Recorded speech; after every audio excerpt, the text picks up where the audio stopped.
Hey hello my divorce welcome back to my mini blog. तो समस्ते जानी मो अजा घर को आसी अजा बर्षिकिया and Etah more second day blog जेहेतु मोर ब्लॉग एडिटिंग करे कि मते ब्लॉग अपलोड करा टाइम लगुच मत टाइम ही पाऊनी तो मु लेट से ब्लॉग गुड़ाक आणुची तो क्षमा करिए मते। एंड मो वीडियो को एंड पर्यंत देखो लाइक सब्सक्राइब करने को जमा भूलें।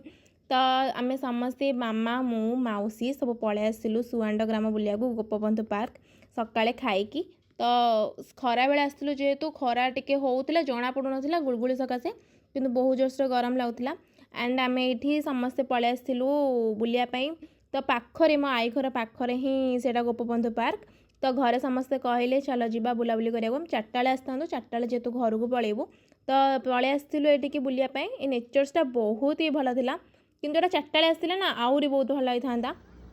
तो समस्त आम ये बुलाबुली कलु एंड म्यूजियम भितर को मोबाइल आलाउ नाला तो ये मत मना कले म्यूजियम भितर को तुम मोबाइल भिडियो कर बोली तो मुझे भिडियो करनी। तो ये आम समस्ते बुलाबुली कर सारापर ये देखो मो मौसीर बापांकर पूरा ये दोली रे झुलुचंदी पूरा छोट छुआ ये दिजन जाक सी तांकर गोटे एंटरटेनमेंट चली तो ये पूरा दोली रे झुलिकी भितर कौन कुआकु हो गले एंड मु एटा वीडियो करके अटकई पाइलिनी तो तापर आम समस्ते ये पूरा बुलाबुली करके बाहर को पलि आसी तो ये समस्ते गुपचुप आउे आइसक्रीम ये खाई जेहेतु गरम बहुत जोर से होता। एंड ये मो आईर हूँ माईंकर ये बस पखाड़ को छतु तरकारी खाऊँ तो मुझे मो खाइबाटा मो वीडियो कर पाइलिनी तो खाया को वीडियो कर देती तो आम बाहरी पड़ू घर को।